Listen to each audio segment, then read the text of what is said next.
Bonjour mes amours. Bon, on est rendu cette semaine dans la partie type d'énergie, loi de la conservation. Je vais bouger un peu parce que sinon ça vient vraiment plate.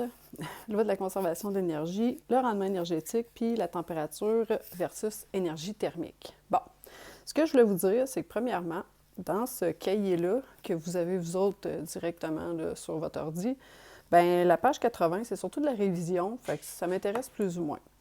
Si je m'en viens ici, dans la partie la loi de la conservation de l'énergie, ça par contre, ça va être quelque chose qui va être important. Le fait que tout système isolé demeure toujours constant, donc la quantité d'énergie totale dans un système isolé, ça demeure toujours constante. Ça, c'est quelque chose qu'il va falloir se souvenir, mais on va en reparler un petit peu plus tard. Comprendre la différence entre transformation puis transfert. Ça aussi, ça va être quelque chose d'important, mais pour l'instant, on va laisser ça de côté. Donc, moi, ce qui m'intéresse, c'est le rendement énergétique. Puis pour ça, ben, je continue pas avec le cahier d'activité. Je vais y aller à la place avec le cahier de notes. Fait qu'au niveau du cahier de notes, ben, si vous vous souvenez, on était rendu à peu près ici. Le reste, ça a déjà été fait. Fait que le rendement énergétique. Bien, premièrement, il va falloir toujours comprendre que tu vas avoir ton énergie qui est consommée, puis ton énergie utile. Tu peux écrire l'équation de cette façon-là, ça va être un petit peu plus facile. La seule chose que je vais te dire, fais attention, quand tu cherches le rendement, ça va bien, il faut que tu me fasses le fois ça, parce que sinon tu arrives juste avec une fraction, puis toi tu vas avoir un pourcentage. Par contre, lorsque tu vas m'écrire un pourcentage au niveau du rendement, toi tu sais que 50 dans le fond, c'est 0,5. Occupe-toi plus du fois 100. Tantôt, je vais te faire un exemple, tu vas mieux comprendre. Fait que, mettons que je vais avec ça ici. Comme c'est un système bric-à-brac, ben, tu comprends que c'est un peu merdique. Fait qu'ici, moi, je te dis, l'élément chauffant d'une cuisinière a fourni 2000 joules pour faire bouillir de l'eau. L'eau en a absorbé seulement 500 joules. Toi, l'idée, c'est de comprendre c'est quoi ton énergie utile, puis c'est quoi ton énergie consommée. Bien, c'est certain que l'énergie utile, normalement, ça va toujours être plus petit que ton énergie consommée. Dans ce cas-là, c'est 500 joules. L'idée, c'est de comprendre, il n'y a aucun système qui est parfait. Quand tu fais cuire quelque chose, c'est pas le 100 d'énergie qui va servir à ta cuisson. Il y a une bonne partie qui va servir à chauffer l'air, chauffer le contenant, des trucs comme ça. C'est pour ça que ton rendement, là, il n'est jamais de 100 Fait que maintenant, mon énergie consommée, ben ça, c'est vraiment l'énergie électrique dans ce cas-là. Fait que je me ramasse avec 2000 joules. J'ai mes deux valeurs, je cherche le rendement. Fait que j'applique ma formule. Donc, 500 joules sur 2000 fois 100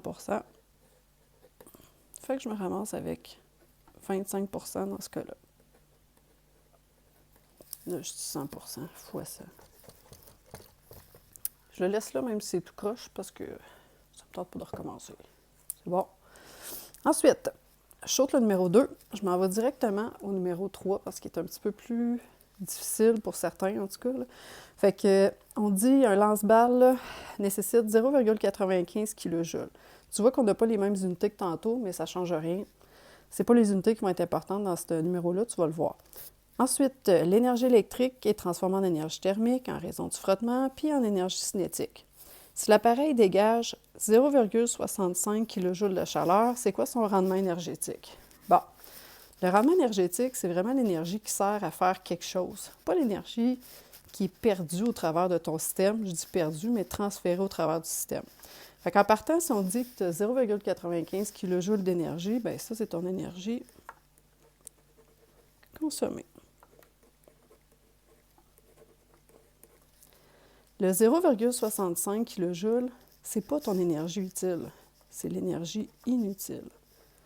Toi, c'est un lance-balles. Bien, le but, c'est de lancer des balles, pas de faire chauffer tes balles.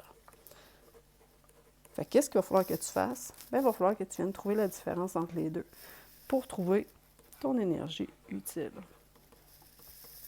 Fait que dans le fond, ben, tu vas faire 0,95 kJ moins 0,65 kJ. Puis ensuite, ben, tu vas te ramasser avec un beau 0,3 kJ.